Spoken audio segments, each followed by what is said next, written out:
ঠাকুর, এই বাসর ঘরে আমার স্বামীকে ওই পদ্মার কালিয়ানাগিনী দংশন করেছে।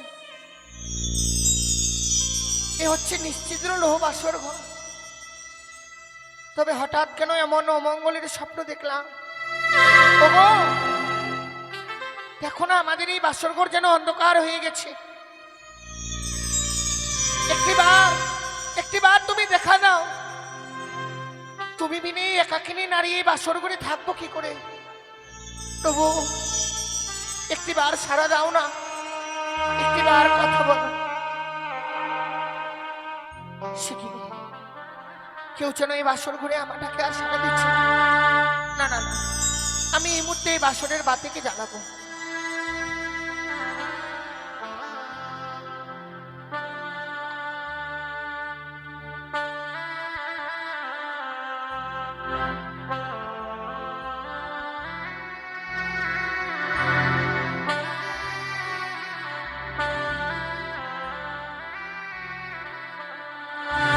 ওরে নিভিল বাসরের বাতি,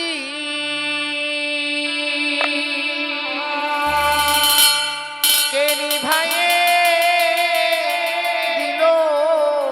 ও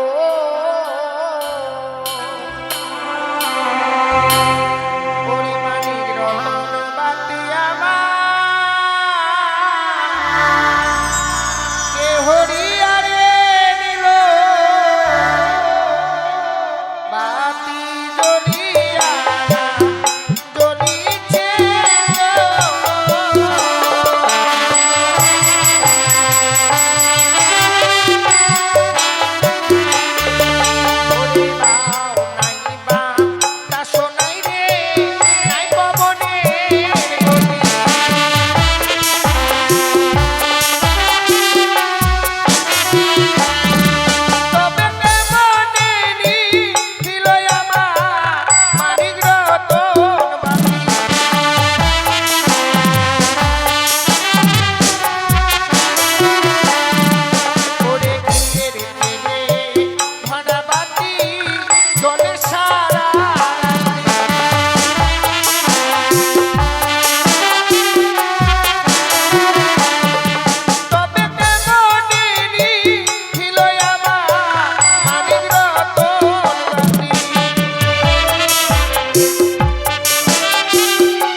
স্বামী যেন স্বর্ণ পালঙ্ক ছেড়ে ধুলার মধ্যে এসে পড়ে রয়েছে। প্রভু গো, ওগো, কি এমন হয়েছে যে স্বর্ণ পালঙ্ক ছেড়ে তুমি এই ধুলার মধ্যে এসে পড়ে রয়েছো? ওগো, একটি বার উঠে কথা বলো না। বিশ্রাম যদি করবে তুমি, তাহলে চলো না। বাবা মা আমাদের জন্য স্বর্ণ পালঙ্ক দিয়েছে, সেখানে গিয়ে তুমি বিশ্রাম করবে। ওগো, এভাবে আর নীরব হয়ে থেকো না। তুমি যদি এভাবে নীরব হয়ে থাকো, তাহলে আমি আমার মনের কথা কার কাছে প্রকাশ করে বলবো বলো? প্রভু, আমি অপরাধ করেছি তাই না? তুমি আমায় আদেশ করেছিলে, বেহুলা যাও আমার জন্য কিছু রন্ধন করে নিয়ে এসো। আমি তোমার হাতের রন্ধন খেয়ে আমার এই ক্ষুধাকে নিবারণ করব। রন্ধন করে আনতে আমার অনেক বিলম্ব হয়েছিল গো। জীবনে কোনোদিনও রন্ধন করিনি তো প্রভু।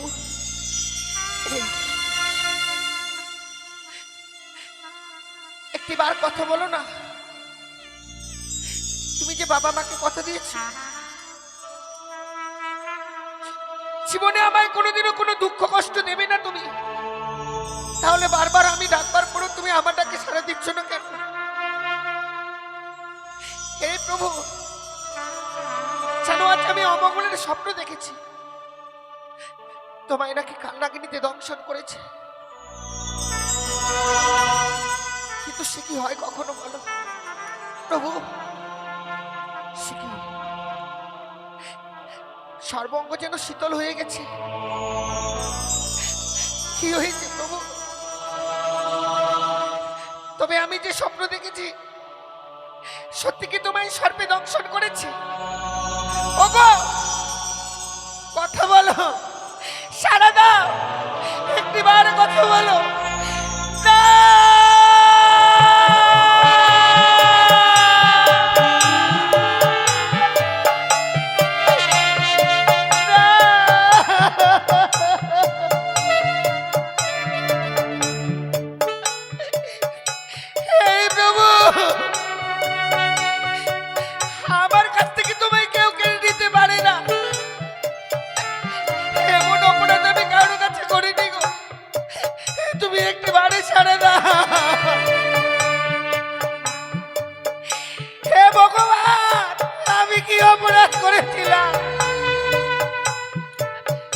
কেন তুমি আমার স্বামীকে আমার কাছ থেকে কেড়ে নিলে ঠাকুর?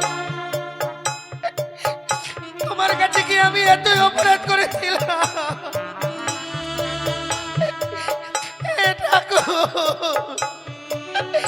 প্রভু সারা দাও, কথা বলো।